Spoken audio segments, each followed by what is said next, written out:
talagang inaway ako. Ha? Oo. Ba't kayo inaway? Sinugod talaga ako. Anong sinabi sa'yo? Bakit? Oo nga.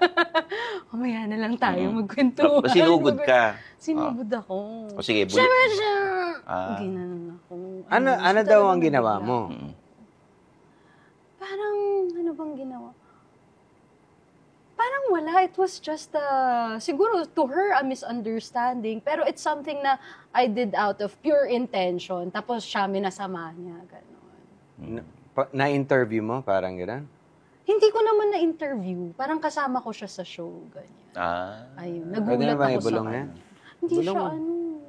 Hindi naman, hindi ko alam kung kilala mo.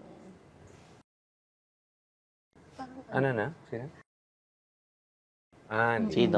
Hindi ko kilala. Sino? Parang nakikita ko yan. Malakas siya sa IG, di ba? Sa IG. Malakas yan sa IG. Sinugod, Ayun. Ba yun? Nagulat ako talaga. Pero Malayo. it's okay. Talagang you learn something from it talaga. So, after shock, sumagot ka naman?